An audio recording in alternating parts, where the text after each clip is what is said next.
mi nga xam ne ni moom lañ jox tey ministre des affaires étrangères. absolument moom laa bëggoon ñëw heureusement. voilà kooku heureusement au moins bon un diplomate de haute facture. d'ailleurs ñu gis ne ànd nag président yu bëri yi nga xam ne ni jaaroon na fi jàppale leen ci côté diplomatie. waaw mais Cheikh Niang moom bon il a un parcours exemplaire. encore que Macky Sall moo ko voilà c'est ça quoi gars yi moom. mais gars yi moom toléré nañ ko amee man foofu noonu.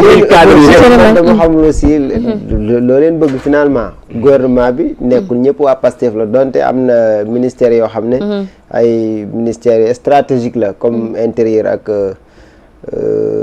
justice Pastef xëy na kenn ki avocat Ousmane Sonko la keneen ki militant Pastef la mais yeneen ministères yi boo xoolee Pastef yi taxu ko fa bëri lool.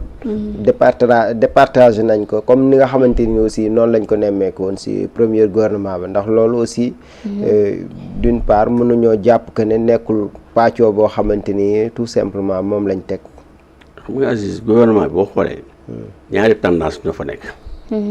ñaari tendance benn tendance bi ce sont les éléments de Ousmane Sonko mooy waa Pastef beneen tendance bi ce sont les éléments du président de la République mooy ñi nga xam ne ñooy coalition Diomaye président est-ce que comprendre mu nekk loo xam ne mais am nañu bokk ci gouvernement bi ñu bëri te bokkuñu ci coalition Diomaye bi ngay wax dama ne loolu mooy troisième partie bi donc il représente une infinité c'est une infinité une toute petite sur ñaari ñi nga xam ne la ñu tëbal mooy le général Jean-Baptiste Tine Abdourahmane Diouf si la bokk mais Abdourahmane Diouf récompense politique la Abdourahmane Diouf la dañeen su ne sucette te moom Abdourahmane Diouf moom su ma doon moom alors moom damay démissionner quoi gis nga da ngay gore xam nga lu ñuy wax valeur tey fi on le pousse vers la sortie fi ñu ko yóbbu nii ay environnement yu kenn xamul yooyu yaa ngi ne koo xam ne tey yaa ngi enseignement supérieur def na fa lu am solo mais en tout cas enseignement supérieur moom ngi noonu doxal bu baax moom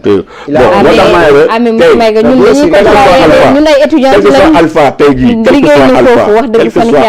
quel que soit alpha dama ne tey on l'a envoyé au frigo fi ñu ko yóbbu nii fi ñu ko doon c'est vrai fi mu nekkoon benn cours ascendant ñu xëy on te complète yóbbu la ay environnement pour nga dem saxal ay garab ak kenn xamul yooyu xam nga kooku man de personnellement je trouve que c'est insultant donc bu fekkonte ne yaa ngi dégg aussi kon reconnaître nga ne kon liggéey na foofu vu que frigo lañ ko yóbbu on l'a non mais reconnaître qu'il a travaillé mais écoutez xam nga c'est pas parce que Abdourahmane moom fi mu nekkoon c'est pas parce que il a travaillé quand même Abdourahmane Diouf loolu domaine am la aussi sont les étudiants ñun man dama ne et je persiste et je signe man dama ne ce gouvernement là gisuñu si lenn parce que tey jii lépp lu mën def bu fekkoon defoon nañ 2 wala 3 wala nañ teg egg à 10 wala nañ c'est-à-dire wala nañ weesu fi ñu toll nii il peut faire mieux que ça parce que tey on a tout ce qu'il faut on a du pétrole am nañ gaz am nañ zircon am nañ tout ce qu'il faut on a de l'eau am nañ amul mais Sénégal lan la ñu manqué tey nous sommes devenus un pays producteur de pétrole ne serait-ce que pour ça tey jii vraiment franchement parler war nañu weesu ñoom nee nañ jafe-jafe yi fi fekk moo tax mais jafe-jafe yi bon écoutez bon ça c'est des prétextes fallacieux loolu oui prétexte la mais jafe-jafe yooyu moo tax ñu jëlee fi Macky Sall mais prétexte la boo xam mais jafe-jafe yooyu moo tax ñu jëlee fi Macky Sall voilà donc te ñoom mënuñu wax ne que ñoom ñoo pas au courant parce que ñoom ce sont tous des agents des impôts et domaines ils sont au cœur du système xam nañ tout ce qui se passe ils sont dans le système ñoom seen bopp ñoo doon wax ne que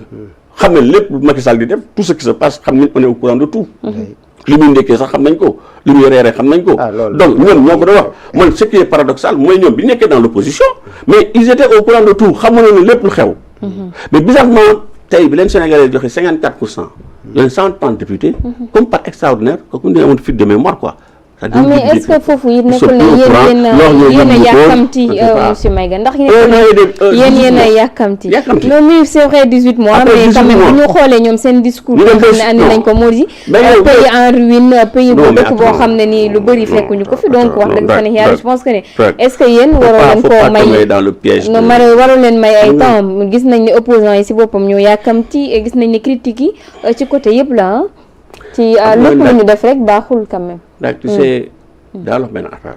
mooy lan. gis nga ñii ce sont des populistes. dañoo te un discours. boo xam ne dafa am lu ñuy jaay Sénégalais yi.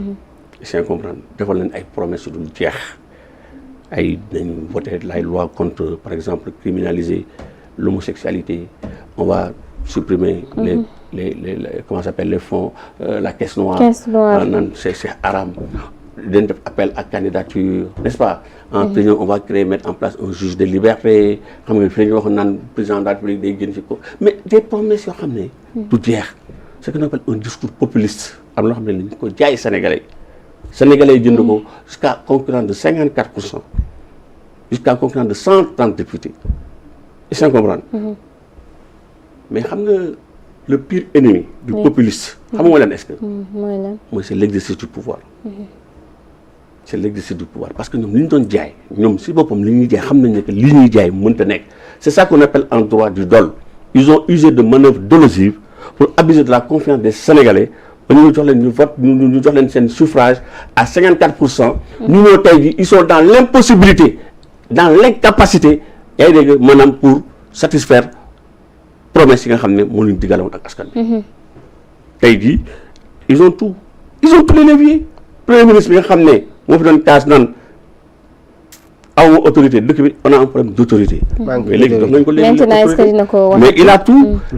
On va voir encore. Nous comprendre le gouvernement, ils ont la solution. Un livre théorisé qui s'appelle Solution. Solution. Un livre, sont les solutions. C'est une question. Les solutions. On nous parle de programme comme Vision 2050. Plan de redressement économique et social, non, on a un problème d'autorité. Mais attends, il fallait une slogan, chaque jour, chaque semaine, un slogan. Mais il continue jusqu'en 2029. Non. Pendant ce temps, ils sont dans l'eau, ils sont dormis. On tourne le cœur. Je vous dis, il y a des milliers de pères de famille. Dans 2-3 jours, c'est la rentrée scolaire. Ils savent autour de la tête. Il y a des milliers de Sénégalais qui ont été déflatés. 30 000, on parle de 30 000 Sénégalais qui ont été licenciés. Des pères de famille qui ont gagné leur vie dignement. Ils se trouvent pour des raisons fallacieuses. Tu te retrouves au chômage. C'est très nous mettre pour un père de famille ou une mère de famille. Il y a chaque mois, il y a un salaire. Dégagez-le. Mais c'est dur. Mais pendant ce temps, mais regardez sama gars yi. Regardez sama gars yi. Ñoom ñëpp am teint.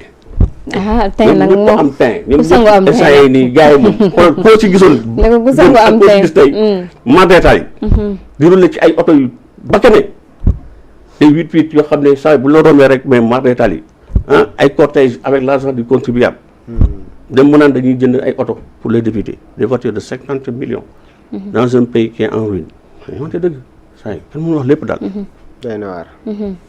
tout cas ci Aziz balaa ñuy jàll si beneen ponk gouvernement bi moom daanaka liñ si wax effectivement bëri na xanaa jéem a aborder yeneen sujet bien sûr aca ñu dem ci sortie bu Toussaint Manga moom ñëw na andi ay explication jëmale nag ci contrat bi nga xam ne nii daanaka dox na entre l'ONAS ak it